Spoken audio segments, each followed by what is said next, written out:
શ્રી પ્રતાપરુદ્ર હનુમાનજી મહારાજના સાનિધ્યમાં અને દત્ત પરંપરામાં પ્રગટેલ તમામ ચેતનાઓનું પ્રગટ સ્વરૂપ એવા ભગવાન ઔદુંબરની છત્રછાયામાં શ્રી રંગલીલામૃતના પારાયણના માધ્યમથી અવધૂતિ ગંગામાં માનસી સ્નાન કરવા માટે અત્રે ઉપસ્થિત સર્વે ભક્તોના હૃદયમાં બિરાજેલા ગુરુ મહારાજના ચરણમાં પ્રણામ. અધ્યાય 20. આ ગણપતિએ જે જગ્યાએ તપશ્ચર્યા કરી એ જગ્યા સાયર ગામની ભાગોળની જગ્યા કહેવાય. એની સીમમાં દીવાબેટ જે આપણે અત્યારે કહીએ છીએ ત્યાં એમણે નદી કિનારે કોઈક જગ્યાએ ગણપતિએ તપશ્ચર્યા કરી અને ત્યાં મૂળ શિવલિંગની સ્થાપના ત્યાં કરેલી ગણપતિએ પોતાના હસ્તે. પછીથી આ ઘટના બનેલી સતયુગમાં. પછી તો યુગોના યુગો પસાર થયા અને વરસાદ આવે, પૂર આવે અને એમ કરતાં કરતાં આ મહાદેવનું શિવલિંગ તણાયું ખરું અને એની ઉપર રેતીના અને માટીના થરને જામી ગયા અને શિવલિંગ જમીનની નીચે દટાઈ ગયું. વર્ષો વીત્યા અને એ વખતે ભોળાનાથને જેવું થયું હશે કે આ હું ગણપતિએ તપશ્ચર્યા કરીને મને સ્થાપિત કર્યો, હું પ્રગટ થયો, પણ જમીનમાં રહું તો કોનું કલ્યાણ થાય? એટલે એ વખતે સાયર ગામમાં એક ઇનામદાર હતો. ઇનામદાર એટલે એ સાયર ગામની ઉપજ એને મળે, એનું નામ હતું નારોપન જડે અને એને આ સાયર ગામની બધી જાગીરી એને મળી હશે. એ ગણપતિનો મહાન ઉપાસક હતો અને શિવજીની ઉપાસના એની ખરી. પરોપકારી હતો, ઉદાર હતો, સજ્જન હતો, ધાર્મિક, ખૂબ શ્રદ્ધાળુ અને ગામમાં એનું બહુ વર્ચસ્વ. એ કંઈ પણ કહે ને તો ગામના લોકો માને, એનો પડ્યો બોલ ઝીલે. સજ્જન માણસો એટલે બધાને આદર તો હોય. એક વખતે રાત્રે સૂતેલો ત્યારે એના સ્વપ્નમાં એક દિવ્ય પુરુષના દર્શન થયા. દિવ્ય પુરુષે કીધું, મને બહાર કાઢ. એકદમ જાગી ગયા. કોણ બોલે છે? ઘરમાં તો કોઈ નહીં. પાછા દીવો બુઝાઈને હોઈ ગયા. ફરી ઊંઘ લાગી ગઈ. ફરી સ્વપ્નું. એ જ દિવ્ય પુરુષ, મને બહાર કાઢ. સાંભળતો નથી. ફરી જાગી ગયા. કોણ બોલે છે આ? પણ ઘરમાં કોઈ હોય તો મળે ને. ફરી પાછો દીવો બુઝાઈ સૂતી વખતે એમણે કીધું, તમે જે હોય તે મને ચોખવટ કરો કે આ બહાર કાઢ ને મારે આ બધું પણ સમજણ નથી પડતી કહે છે કે બહાર કાઢવાની વાત. એટલે કોને બહાર કાઢવાનો કહે છે કે? એટલે ત્રીજી વખત એ ઊંઘ્યા અને એ વખતે બરાબર બ્રાહ્મ મુહૂર્તમાં એ વખતે દિવ્ય પુરુષે ત્રીજી વખત દર્શન આપ્યા. કીધું કે તું મને સાંભળતો નથી, તું મને બહાર કાઢ. એટલે સ્વપ્નમાં જ નારોપંતે પૂછ્યું કે તમે કોણ છો પણ અને કંઈથી બહાર કાઢવાના, શું બહાર કાઢવાના? એટલે વખતે કીધું કે હું ભગવાન શંકર છું અને નદી કિનારે આ ઝાડની પાસે માટીની અંદર દટાઈને પડ્યો છું. અત્યારે જગ્યા બરાબર જોઈ લે, એ જગ્યાએ હું છું. આ મજાનું ઝાડ જોઈ લે ને ત્યાંથી મને તારે બહાર કાઢવાનો. ધીમે ધીમે ખોદીને બહાર કાઢજે અને વિધિવત ફરીથી પુનઃ પ્રાણ પ્રતિષ્ઠા તારે કરવાની છે. આટલું ચોખવટ કરી અને ભગવાન અંતર્ધાન થયા. નારોપન જાગ્યા. ગામમાં બધાને વાત કરી કે આવું સપનું આવ્યું છે. ગામના લોકો તો પડ્યો બોલ ઝીલે. બધા તૈયાર થઈ ગયા. ઘેરથી કોદાળી, પાવડા, ત્રિકમ બધું લઈ લઈને, તગારા લઈ લઈને આવી ગયા. આગળ ચાલે નારોપન, પાછળ ચાલે સાયર ગામના બધા સ્વયંસેવકો, ભાવિક ભક્તો. નમઃ શિવાય કરતાં કરતાં આગળ ચાલ્યા અને નદીએ જતાં એક્ઝેક્ટલી જો સ્વપ્નમાં જગ્યા જોયેલી એવી જ જગ્યા બરાબર દેખાઈ. એવું જ ઝાડ, એવી જ નજીકમાં સાધારણ ટેકરા જેવું, આજુબાજુનું બધું જ દ્રશ્ય પરફેક્ટ સ્વપ્નમાં જેવું જ હતું. નારોપન કે મને આ જ જગ્યા દેખાય છે બરાબર. હવે અહીંયા ધીમે ધીમે આપણે ખોદવાનું શરૂ કરો અને આખું ગામ મચી પડ્યું. વખતે હર હર મહાદેવ કરતા જાય, ધીમે ધીમે ખોતાય. નારોપન કે જો અહીંયા અંદર ભગવાન છે, માટે કોઈની તીખમ પાવડો ભગવાનને વાગે ને એવી રીતના કાળજીથી કરજો. અને હમણાં પેલા 41 જણાને બહાર કાઢવા માટે જેવી રીતના રેટ હોલ ડ્રિલિંગ કર્યું ને, એવી રીતના રેટ હોલ ડ્રિલિંગ કરેલું એ વખતે કે જોર નહીં, જોરથી મારવાનું નહીં તો ભગવાનને વાગે. એ તો દ્વારકાના ગુગળીઓ એવા નિષ્ઠુર હતા કે માર્યો ભાલો અને ભગવાનને લોહી નીકળી ગયેલું ડાકોરના પેલા ગોમતી તળાવમાં. પણ આ બધા તો સજ્જનો હતા. ખૂબ કાળજીપૂર્વક પછી તો એમણે ધીમે ધીમે હાથથી પછી ખોદેલું અને જોયું તો જળાધારી દેખાઈ. નારોબંધ કે હવે બધા બહુ હાચવીને આગળ વધજો ભાઈ. ધીમે ધીમે કરતાં તો શિવલિંગના દર્શન થયા અને આખું શિવલિંગ જળાધારી સાથે અખંડિત સ્વરૂપમાં પ્રાપ્ત થયું.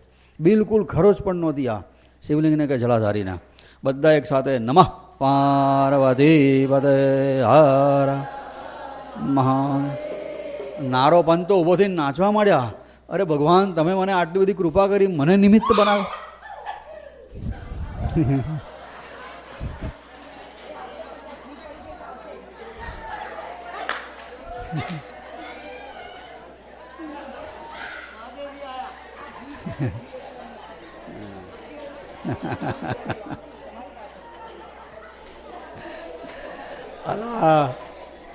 આપણે તો એની કથા કરી રહ્યા છે કે જે સાપ અને વાઘ અને રીંછરી નહોતા બીતા અને આપણે બિલાડી બી ગયા.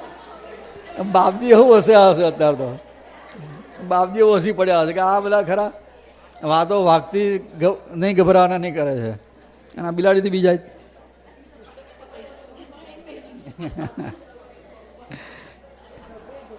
ગભરાઈ ગયું. અને પછીથી તો હવે શિવલિંગના દર્શન થયા જળાધારી સાથે. નારોબંધ કે આ કોણે સ્થાપના કરીને કહો છે આપણે કશું જાણતા નથી, પણ એક કામ કરો, કોઈ દિવ્ય પુરુષે આની સ્થાપના કરી હશે. અહીંનો એક એક કણ, એક એક માટીનો ઢેફું અને એક એક પથ્થરો પવિત્ર છે. માટે શિવલિંગ તો ઉઠાવો, પણ અહીંયા આજુબાજુની એની આજુબાજુ જે માટી છે, પથરા છે, એ પણ જોડે લઈ લો. માટી કણ બધું જે કંઈ હોય તે. અને કેટલાક ભક્તોએ મહાદેવજીને ઉઠાયા, બીજા બધા ભક્તોએ તગારા ભરી ભરીને ત્યાંથી માટી, પથરા, કાંકરા જે હતા તે પણ લઈ લીધા. એ પણ પવિત્ર છે. સ્થાપના કરનાર કોઈ દિવ્ય હશે તારે આવું આટલું દ્રષ્ટાંત થાય ને. અને પછી બધાએ નક્કી કર્યું કે હવે આપણે એવી જગ્યાએ એમની સ્થાપના કરીએ કે જ્યાં પૂરનું પાણી પહોંચે જ નહીં. એટલે નારોપંથને પૂછ્યું આપણે કઈ જગ્યાએ સ્થાપના કરીએ. નારોપંથ કે ચાલો મારી જોડે. બધા ચાલતા ચાલતા અત્યારે જે મહાદેવ છે એ જગ્યાએ આવ્યા. અને એ જગ્યાએ પછીથી ખાડો ખોદ્યો. બધું જ જે તગારામાં લાવેલા ને તો બધું મટીરિયલ ત્યાં ખાડામાં નાખ્યું અને બરાબર પ્લિન્થ જેવું બનાવી અને ત્યાં આગળ એ સ્થાપના કરી. આ રીતના કે એમની સાત્વિકતા આપણે બધી અકબંધ જાળવવાની છે. કણે કણ સાથે કાટમાળ બધો જ અહીંયા સ્થાપિત કરવાનો છે કે જેથી એમનું તપશ્ચર્યાનું તેજ ઝાંખું ના થાય. અને ઈંટ માટી પથ્થરો બધું આવું પૂરીને સરસ સ્થાપના કરી. નારોપંથે પછી પોતાના ખર્ચે ત્યાં સરસ મંદિર બનાવ્યું એ જમાનામાં. અને વિદ્વાન બ્રાહ્મણોને બોલાયા, બાણની પ્રાણ પ્રતિષ્ઠા કરાવી. પુનઃ પહેલી પ્રતિષ્ઠા થઈ ગણપતિના હાથે અને આ પ્રતિષ્ઠા થઈ નારોપંથ જડેના હાથે. પછી પ્રતિષ્ઠા થાય ને એટલે એ દેવનું નામ પાડવું પડે, નામકરણ થાય. બધા બ્રાહ્મણો પછી આનું નામ શું રાખવાનું છે? ગામના આ લોકો અમને તો શું સમજણ પડે? હું તો મહાદેવ અને મહાદેવ જ કહીએ, ભોળાનાથ કહીએ, બીજું સમજણ ના પડે. તમારે જે રાખવું હોય તે રાખો. બ્રાહ્મણો કે ના, તમે નક્કી કરો. ગામના લોકો કે પણ અમારે શું આ નારોપંથને સ્વપ્નું આવ્યું ને અમે અહીંથી ખોદીને બહાર કાઢ્યા અને અહીંયા એને સ્થાપના કરી. ગામનો એક જણ કે આ સ્વપ્નું નારોપંથને આવ્યું છે, માટે નારોપંથનું નામ અહીંયા અમર થવું જોઈએ. આ સ્થાન સાથે એની પવિત્રતા હશે, એનું નામ અમર કરવું છે આપણે. એટલે એક જણ કે તો ભાઈ નારોપંથની જોડે જોડાય હું નારેશ્વર. અને બધા એ વખતે બ્રાહ્મણોએ કીધું કે આ મહાદેવનું નામ આજથી નારેશ્વર. બધા એક સાથે નારેશ્વર મહાદેવ કી જય જય જયકાર કર્યો. નારોપંથ ફરી નાચવા માંડ્યા. બધાએ નાચી કૂદીને ધામધૂમથી સ્થાપના કરી. આ કપરદેશ્વર મહાદેવની જે આ વાત જે છે ને એ વાયુ પુરાણમાં રેવાખંડમાં આ બધી વાત આવે છે કે ગણપતિ આવી રીતના તપશ્ચર્યા કરી લે આ જગ્યાએ, એ બધી વાત. પછી તો એ વાતને વર્ષો વહી ગયા અને વાતાવરણની, વરસાદની, તાપમાનની અસર તો બધી થાય. તે મંદિર બધું પાછું જીર્ણ શીર્ણ થઈ ગયું. સ્થાપના કરી ત્યારે તો બધા આવેલા, પણ રોજ સાયરથી અહીંયા કોણ આવે?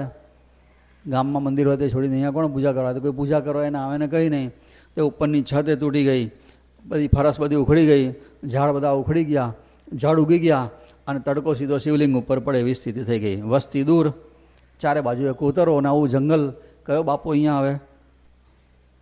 સભા મંડપ તૂટી ગયો અને ખંડેર થઈ ગયો. નામે ભૂલાઈ ગયું નારેશ્વર. ભાઈ બધા દેહરું દેહરું કે ખંડેર થઈ ગયું એટલે દેહરું નામ પડી ગયું. ગણપતિનું તપ, નારોપંથની સાત્વિકતા, એ બધું વર્ષો પછી સફળ થયું. ત્યાં મહાદેવજીએ બાપજીને અહીંયા બોલાયા તપ કરવા માટે કે મારા સ્થાનને ફરી જાગૃત કરો, જે સુષુપ્ત થઈ ગયું છે તે. અને આ અવધૂત પરિવારની 15મી ડિસેમ્બરનો એ દિવસ બાપજી ત્યાં આગળ પધાર્યા પોતે, માગસર સુદ ત્રીજના દિવસે. અને આવીને મહાદેવજીને દર્શન કર્યા એ જ વખતે બાપજીના અંતરમાંથી આ નારેશ્વર સ્તોત્ર પ્રગટ થયું હતું. એ દિવસે 15મી ડિસેમ્બરે જગત્રષ્ટમ દ્રષ્ટવા ત્રિપુરપતિના પૂર્વમખિલમ. પણ એવું કહે છે કે જગતને ત્રસ્ત જોઈ અને દેવોએ એમને રાક્ષસોથી બચાવવા માટે ગણપતિનું ધ્યાન કર્યું અને ગણપતિએ અહીંયા તપશ્ચર્યા કરી પાણી ઉપર રહીને આ સ્થાપના કરી. આ ગણપતિ કલેશમ કાલેશમ, કલેશ અને કાલે ધનપતિ સખમ ધ્યાન સુલભમ. ધનપતિ સખા એટલે ધનપતિ કોણ? કુબેર ભંડારી, એના મિત્ર છે અને ધ્યાનથી સુલભ છે. ત્રિનેત્ર ત્રાતા ભવ જલધિ તસ્તમ તનુજુષમ એટલે ભવ જલથી પાર ઉતારનારા છે. શિવમ સોમમ શાંતમ શરણગત કામેષ્ટ ફલદમ. એમના શરણે જાય આ મહાદેવના, એની બધી મનોકામના પ્રમાણે ફળ આપનારા છે. એવા એ ભગવાનને વંદન કરો. નરાણામીશંતમ પ્રણમત નરો જન્મ ક્ષતય. એ નરોના ઈશ, મનુષ્યોના ઈશ છે ભગવાન, એમને વંદન કરો એટલે તમારા જન્મનો વિનાશ થશે, જન્મ મરણમાંથી મુક્તિ મળશે. જન્મ હરનારા છે. સુરનારતી રશ્ચામ ગતિપ્રદમ. ગતિ એટલે સદગતિ આપનારા છે. કોને? દેવોને ને મનુષ્યોને બધાને. અને અનેક સ્વરૂપ ધારણ. નાનાકારમ કલિમલ હરમ. કળિયુગનો મેલ હરી લેનારા છે, કામનો વિનાશ કરનારા છે. વિષય જન દૂરમ વિષધરમ. વિષય માણસોથી દૂર રહે છે, પોતે વિષધર છે. વિષઘ્નમ વિષનો વિનાશ કરનારા એવા એ ભગવાનને તમે વંદન કરો. પ્રણમત નરો જન્મ ક્ષતય. પ્રણમત નરો જન્મ ક્ષતય, આવું છે એનો શબ્દ. દરેક અંતરાનો છેલ્લું આ આવે છે. નરાણામી સંતમ પ્રણમત નરો જન્મ ક્ષતય.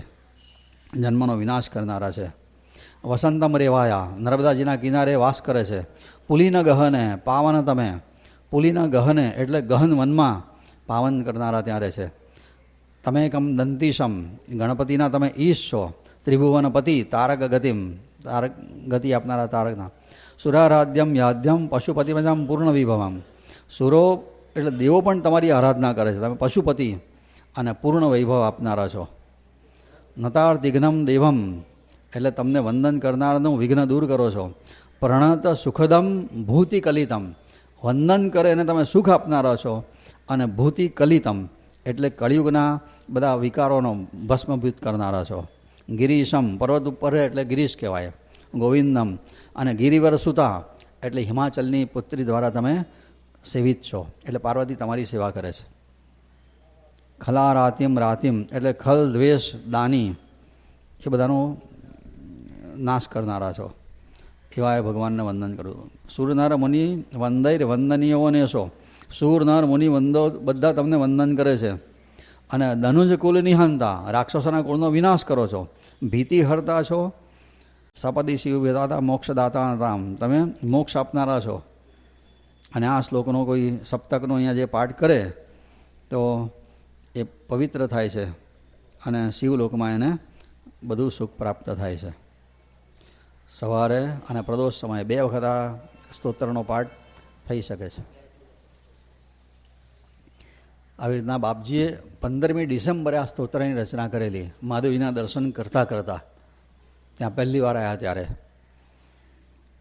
અને ખૂબ આનંદ થયો બાપજીને. સારા સાત્વિક ભાવ ફરીથી જાગૃત થયા, સ્પંદન જાગ્યા. અને પછી એ પીપળા પાસેના ચોતરા ઉપર બાપજી જરાક બેઠા. એટલી વારમાં તો 2-3 જણ દૂરથી આવતા દેખાયા. જોયું અવાજની તરફ નજર કરીએ તો 3 જણા નજીક આવ્યા ત્યારે ખબર પડી. એક હતા રતનલાલ મહાત્મા, બીજા હતા દાસકાકા અને ત્રીજા ખુશાલભાઈના બદલે વિઠ્ઠલભાઈ, એ પણ લીલોડના જ હતા. આ 3 જણા એ વખતે ત્યાં આવ્યા. દાસકાકા પોતાના ઘરેથી મોટો થેલો લાવેલા. થેલો ખોલ્યો અને એમાંથી પછી પેલો મદારી એક પછી બધું થેલામાંથી કાઢ્યો, રીતના કાઢ્યું. તપેલી, ઢાંકણું, કડછી, લોટનો ડબ્બો, જીરું, સિંધવ, ઘી, ચમચો, વાડકી, થાળી. દાસકાકાને દુરંદેશી કે આ જંગલમાં કશું નથી, આ શું કરશે આ બ્રહ્મચારી? જાતે બનાવવું પડે. આના માટેની જરૂરની બધી સામગ્રી લાવેલા કે જાતે બનાવી શકે એવી રીતના. બધું પીપળાની નીચે સાફસૂફ કરીને ગોઠવી દીધું બરાબર. ઘરગટ્ટા રમે ને છોકરાને બધું ગોઠવે ને એવી રીતના ગોઠવી આપ્યું અમને બરાબર, રમો અહીંયા. અને પછી વખતે દાસકાકા પોતાના ઘેરથી દૂધની ભાખરી અને બટાકાનું શાક બનાવીને લાવેલા.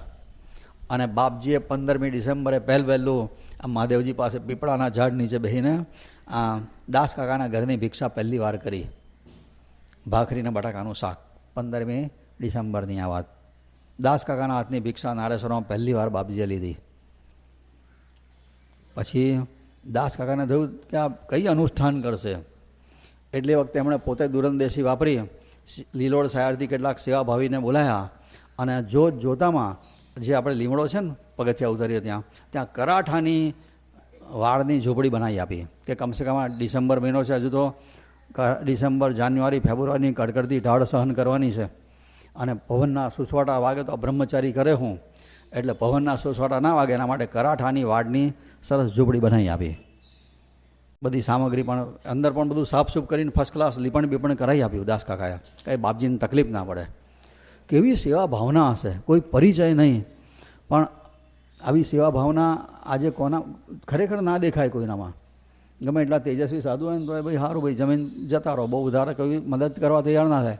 આ તો કેટલા દૂરથી 6-8 કિલોમીટર દૂરથી આ બધું લઈને આવ્યો બચારો, અને એના કોઈ બંગલા નહોતા, મામૂલી માણસ ગામડાનો, પણ બધી જ સામગ્રી લઈને આવ્યા હતા. અને પછી પાછું એટલું કર્યું, પછી બાપજીને શું કહીશું ખબર દાસ કાકા, જો બ્રહ્મચારી તમે આજ્ઞા આપો ને તો અહીંયા હું પાકી કુટીર બાંધું, મારી આવી ઈચ્છા છે. આમાં તો આ કરાઠાની વાડમાંથી થોડોક તો પવન આવશે, તમને ઢાળ વાય, એના કરતાં પાકી કુટીર બાંધી દઉં, તમે અહીંયા બેસીને શાંતિ તપ કરજો ને અનુષ્ઠાન કરજો કે છે. બાપજી કે મારે એની કંઈ જરૂર નથી, હું તો 8-10 મહિનામાં મારા પારાયણ પૂરા થશે પછી હું જતો રહીશ, હું કંઈ કાયમ થોડો અહીંયા રહેવાનું છું કે છે કે. અને પછી તમારી આ બધી ખર્ચો કરેલો નકામો જાય, અહીંયા જંગલમાં કરેલું આ બધું કહે છે કે. દાસ કાકાએ તમે જશો પછી બીજો કોઈ નહીં આવે એની ખાતરી હું, તમે ગયા પછી બીજો કોઈ આવશે તો એ અહીંયા તપશ્ચર્યા કરશે, માટે તમે મને આટલી આજ્ઞા આપો. દાસ કાકાનો ભાવ જોયો અને બાપજી ભીજા અને કીધું સારું, તમારી ભાવના હોય તો પાકી કુટીર કરો, પણ બહુ ખર્ચો કરશો નહીં, હું તમારા પ્રેમને વશ થયો છું. દાસ તમારા ભાવથી થાશે સ્વર્ગ સમાન, નિબીડ રાન વેરાન આ નારેશ્વરનું સ્થાન, દાસ તમારા ભાવથી થાશે સ્વર્ગ સમાન. 15મી ડિસેમ્બરે બાપજી આ વાક્ય બોલ્યા છે, દાસ તમારા ભાવથી એક દિવસ અહીંયા નંદનવન થશે. અને ખરેખર નંદનવન થયું તે આપણે બધા પછી જાણીએ છીએ, પણ એ વખતે આગાહી કરેલી 1925ની સાલમાં, 27 વર્ષની ઉંમરે વખતે બાપજીને. અવધૂત ચિંતન શ્રી ગુરુદેવ દત્ત શ્રી પ્રતાપ રુદ્ર હનુમાન કી જય.